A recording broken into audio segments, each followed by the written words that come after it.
Hi guys, welcome back to our channel Battle of Stocks, and today we are going to start with a new series, Options from Scratch. A lot of my students have been asking me कि sir आपने stock की trading तो हमें सिखा दी पर आपने derivatives के बारे में हमें नहीं सिखाया। तो आप ही की रिक्वेस्ट को मद्देनजर रख के मैंने डिसाइड किया है कि आज से हम एक नई सीरीज स्टार्ट करेंगे which is specifically based on options. तो वीडियो को एंड तक देखना और जब टाइम मिले तभी देखना। आ जाइए मेरी स्क्रीन। तो गाइज, जैसे कि आप जानते हैं कि डेरिवेटिव्स में दो चीजें होती हैं, फ्यूचर्स एंड ऑप्शंस। एंड इस सीरीज में हम केवल और केवल ऑप्शंस के बारे में सीखेंगे। सो ऑप्शंस होते हैं दो प्रकार के, types of options. So we have a call option and we have a put option. होता क्या है कि ऑप्शंस दो प्रकार के होते हैं। एक यूरोपियन ऑप्शंस होते हैं, यूरोपियन स्टैंडर्ड स्कीम के अकॉर्डिंग चलते हैं, और एक अमेरिकन स्कीम के अकॉर्डिंग चलते हैं। हम इंडियन मार्केट्स में यूरोपियन ऑप्शन की स्कीम को फॉलो करते हैं, and that is why call option को हम सीई से डिनोट करते हैं एंड पुट ऑप्शन को हम लोग पीई से डिनोट करते हैं। नाउ कॉल ऑप्शन होता क्या है, अभी ज्यादा डिटेल में ना समझ के हम बस ये ध्यान रखेंगे कि ये एक ऐसा इंस्ट्रूमेंट है, ये एक ऐसा कॉन्ट्रैक्ट है that will give you the right to buy, whereas put option एक ऐसा कॉन्ट्रैक्ट है, एक ऐसा इंस्ट्रूमेंट है that will give you the right to sell. सो इस बात को बस ध्यान रखना कि call option gives you the right to buy and put option gives you the right to sell. The next thing that you have to keep in mind is the relation of the call option and the put option. So जो call option होता है उसका direct relationship होता है with the underlying asset. For example, अगर आप Nifty के call option की बात करते हैं तो अगर निफ्टी ऊपर जाएगा तो उसका call option भी उसके साथ ऊपर जाएगा, and अगर निफ्टी नीचे जाएगा तो कॉल ऑप्शन भी नीचे जाएगा। ये मतलब होता है डायरेक्ट रिलेशन का। वेयर एज जो पुट ऑप्शन होता है उसका इनडायरेक्ट रिलेशनशिप होता है अंडरलाइंग एसेट के साथ। मतलब अगर आपने निफ्टी का पुट ऑप्शन खरीदा हुआ है और निफ्टी नीचे जा रही है तो पुट ऑप्शन की वैल्यू बढ़ेगी, और अगर निफ्टी ऊपर जा रहा है तो पुट ऑप्शन गिरेगा। राइट, ये मतलब है इनडायरेक्ट रिलेशन का। सो जो कॉल ऑप्शन है वो कैसे काम करता है उसको मैं आपको एक एग्जाम्पल के थ्रू समझाता हूं। तो ध्यान से सुनिएगा। Let's consider this example that एक डीलर मेरे पास आया प्रॉपर्टी का, and he said that sir ये जो प्रॉपर्टी है ये प्रॉपर्टी करंटली 2024 में 1 करोड़ की है।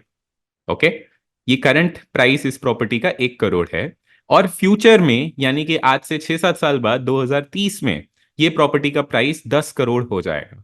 तो आप इससे अभी के अभी परचेज कर लीजिए। अब हुआ क्या, ये प्रॉपर्टी देखने में मुझे काफी अच्छी प्रॉपर्टी लग रही थी, पर मेरे पास अभी 1 करोड़ नहीं है इस प्रॉपर्टी को परचेज करने के लिए। तो मैंने ये बात अपनी डीलर से शेयर करी और मुझे डीलर ने बोला कि चलो ठीक है, अगर आप अभी इस प्रॉपर्टी को अफोर्ड नहीं कर सकते तो मैं आपको यहाँ पर एक कॉन्ट्रैक्ट देता हूं, और वो कॉन्ट्रैक्ट आप मेरे से 1 लाख रुपए में खरीद सकते हो। So the dealer he offered me a contract, a token basically, and that token was priced eight 1 lakh. उस कॉन्ट्रैक्ट में डीलर ने मुझे ये लिख के दिया कि वो डीलर इस घर को सेल कर देगा 2 करोड़ में on maturity. Okay, so maturity यहां पर 2030 की है।